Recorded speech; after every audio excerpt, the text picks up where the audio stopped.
चलो बच्चों, let's see the question. Question में given है कि heavy uniform chain lies on a horizontal top. If the coefficient of friction between the chain and the table surface is 0.5, then the maximum fraction of length of the chain that can hang over the edge of the table is what? Okay. So इस question का की concept हो जाएगा, की concept क्या हो जाएगा, that is frictional force, frictional force. ठीक है, फ्रिक्शनल फोर्स क्या होता है, that is f is equal to mu into n, जहां पर एन क्या होता है, एन होता है नॉर्मल रिएक्शन, नॉर्मल रिएक्शन। ठीक है, तो यहाँ पर हमारे पास क्या गिवन है कि लेट्स से एक टेबल है। ठीक है, let's say this is the table. Okay, let's say this is the table. क्या गिवन है कि एक heavy uniform chain lies on the horizontal top, and let's say this is a chain, let's say this is a chain। ठीक है, and ये this chain is hanging, some part of the chain is hanging like this। ठीक है, तो हम मान लेते हैं कि total length total length of the chain, let's say that is L. ठीक है, तो this part, let's say small L part of the chain is hanging. ठीक है, तो इस पार्ट का कितना लेंथ हो जाएगा, एल माइनस एल हो जाएगा लेंथ,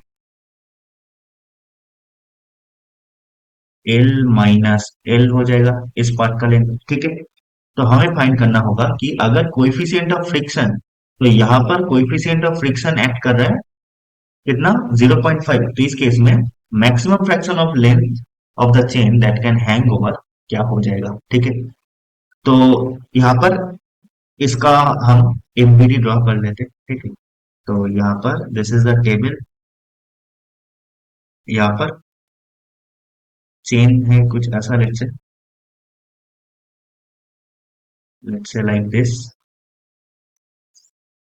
ठीक है, नाउ ये जो चेन है, ये जो पार्ट है, ये पार्ट एल माइनस एल वाला पार्ट, इसका एक नॉर्मल रिएक्शन कहां पर रहेगा, तो नीचे के दिख में एक्ट करेगा M1। लेट से इसका मास है M1, M1 जी एक्ट करेगा, और ऊपर एक्ट करेगा नॉर्मल रिएक्शन।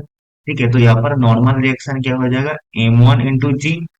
ठीक है, एंड ये जो चेन है दैट इज हैंगिंग, ठीक है, तो इसके भी एक एम जी फोर्स एक्ट करेगा, इसको एम एल जी बोल देते हैं।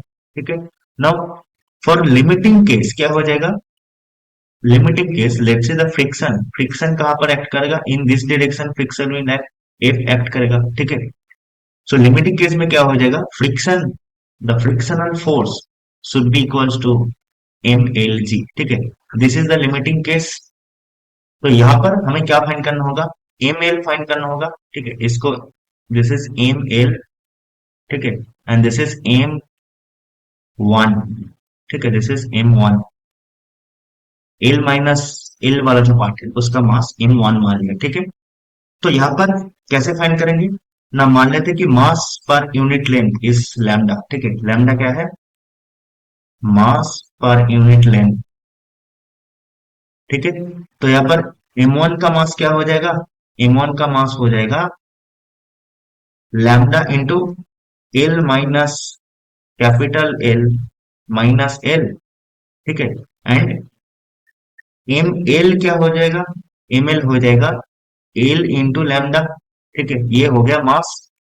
सो we will apply this limiting condition, this limiting condition that frictional force should be equals to mlg। ठीक है, so frictional force should be equals to mlg।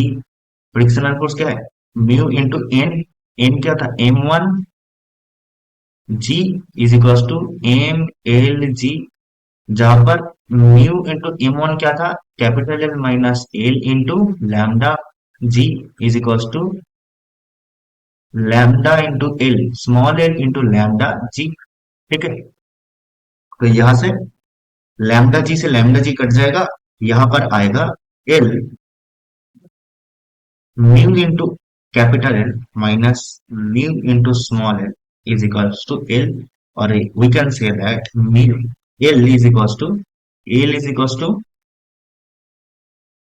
Mu capital L by one plus mu, ठीक है।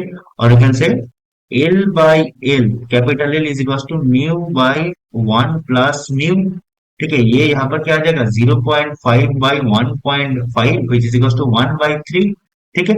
सो percent क्या हो जाएगा, percentage of the hanging part that is L by L percent हो जाएगा, L by L in percentage हो जाएगा, that is 1/3 into 100 which is equals to 33.3%, ठीक है। सो मैक्सिमम कितना part of the length can hang, that is L by L percentage is 33%, ठीक है। So our final answer is that the maximum fraction of length of chain that can hang over edge on the table is option number A, that is 33.3%, ठीक है। Hope you understand it. Best of luck.